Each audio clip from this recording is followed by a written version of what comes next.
اچھا سر، میرا سوال یہ ہے مفتی صاحب کہ آج کل کی نوجوان نسل جو بٹ کوائن کی ڈیجیٹل کرنسی ہے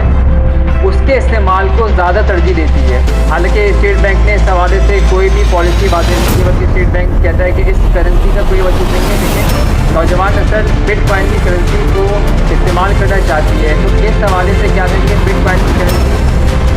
حلال ہے یا حرام ہے؟ کیونکہ کچھ یہ بھی سنا ہے کہ یہ شیطان کی کرنسی کہلائی جاتی ہے، کہ پرائز بانڈ کا جو پرائز منی ہے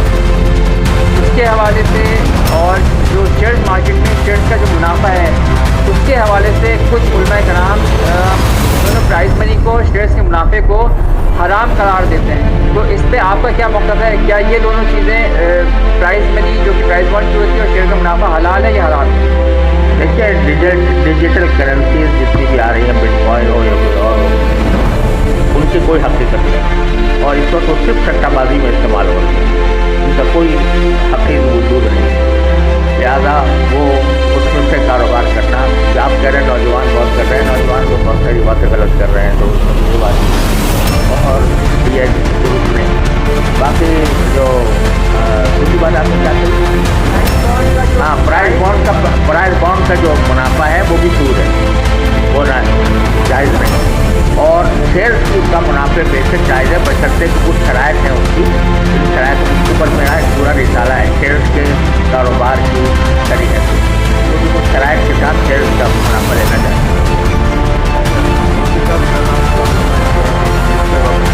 جی، میرا کوشچن یہ ہے کہ آپ نے آئی ایم ایف کے حوالے سے بات کی کہ ہم آئی ایم ایف کے خلاف ہیں،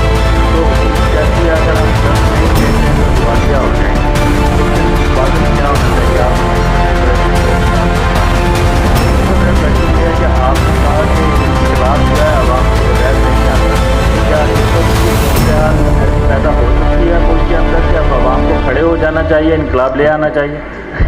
بھائی دیکھو، آپ مجھ سے سیاسی سوال نہ کریں، آپ میڈیا کے لوگ ہیں اور پتہ نہیں میری بات کو کس طرح آپ اس کو پھیلا دیں گے۔ میں یہ صرف ایک فکری بات کی ہے، میں نے سوچ کی بات کی ہے، اور اپنی تاجر برادری سے کہا ہے کہ اس پر سوچیں اور سوچ کر کوئی رائے تیار کریں۔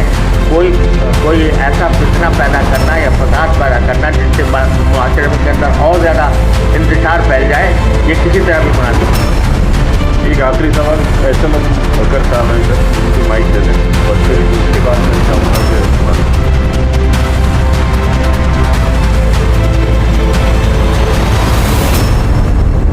اچھا جی، میرا سوال تو سر میں ہے، جیسا آپ نے بھی فرمایا کہ اگر ہمارے یہاں سارے تاجران اور جو بھی سارے ساتھی ہیں اگر وہ پوری ساتھ دینا شروع ہو جائیں تو ان شاء اللہ تعالیٰ ویسے ہی غربت ہمارے ملک سے یا بلکہ پوری دنیا سے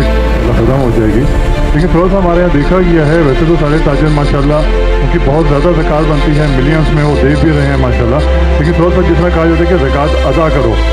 تو ہم اس کی ذمہ داری زیادہ نہیں دیکھ رہے، تو ہم دے کے آ جاتے ہیں کہیں بھی، خاص طور پہ کسی ایسے اداروں میں جو ماشاء اللہ بالکل صحیح طریقے سے کام کر رہے ہیں، جیسا آپ کی بھی نالج میں ہے بہت بڑے ہاسپٹل ہیں وہاں پہ یہ کام ہو رہا ہے، جبکہ جیسا کہ آپ کو پتہ ہی ہے کہ ہمیں زکوٰۃ اس بندے کو دینی ہے جس کو اس کا مالک بنا کے دے،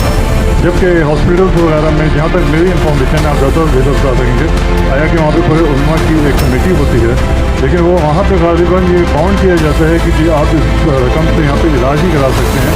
آپ کے مطابق ہم کو رقم نہیں دیں گے کہ ٹھیک ہے جی آپ علاج کرائیں یا نہ کرائیں، یہ آپ اس کے مالک ہیں، تو تھوڑا سا اس کے لیے مان لیجیے۔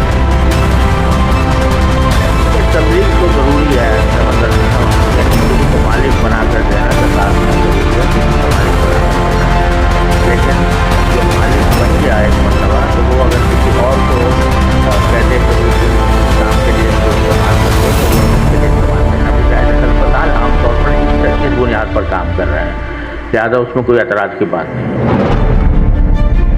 جزاک اللہ حضرت، ہماری خواہش ہوگی کہ یہ در و دیوار یہ ایوان آپ کی موجودگی کا پھر انشاءاللہ شرف حاصل کریں، اور ہم کلمہ تشکر کے لیے بڑھتے ہیں۔ ایک بات مختصر بات میں عرض کروں گا کہ ہم نے دیکھا مختلف پروگرام ماضی میں بھی ہوتے رہے بزنس کمیٹی کے ساتھ، تو ہمارے سوالات ہمیشہ ہوتے ہیں، تو کوشش یہ کیجیے کہ جیسے ہمارے اکاؤنٹنٹ کے لیے، اکاؤنٹنگ کے لیے یا ٹیکس کے لیے یا لیگل کے لیے ہمارے ٹیم میں لوگ ہوتے ہیں جو ہمیں گائیڈ کرتے ہیں ان معاملات سے، اسی طریقے سے شریعہ کے لیے حضرت کی بات بہت بڑی کنٹریبیوشن ہے کہ ادارہ چل رہا ہے، اور بھی کئی ایسے ادارے موجود آ چکے ہیں جس کے طلباء جس وقت مسلم انسٹیٹیوٹ میں پسند